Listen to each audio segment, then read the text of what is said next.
First, we will download the file to our computer. It's called Mixly Win, version 1.2.0. Then copy it to the C drive on your computer.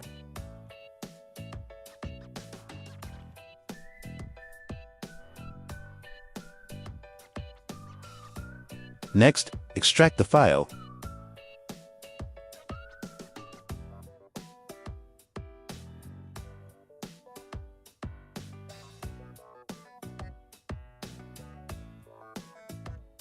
Once extracted, open the installer.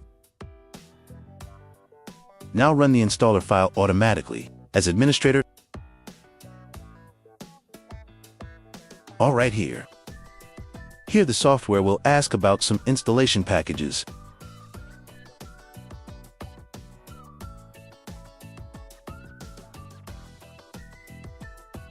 The Mixly file has an icon with the letter M.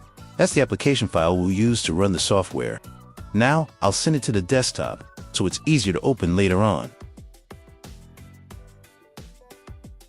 Alright, I'll close this. So now, we've successfully installed the software. Now, I'll go ahead and open the Mixly file.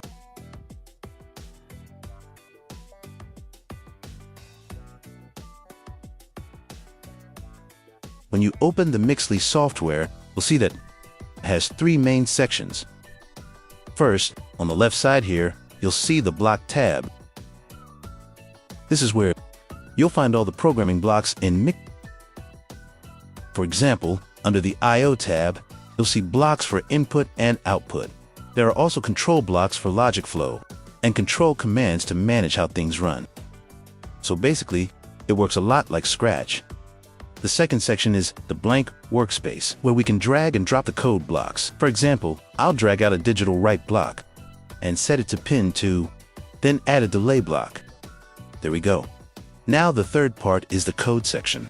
As I mentioned earlier, when we create blocks in the workspace, the software automatically generates the matching code on the side. It reflects whatever blocks we use. So that's it. We've successfully installed the Mixly software. If you run into any issues during the installation, just leave a comment. And if you found this helpful, don't forget to subscribe so you won't miss our upcoming lessons.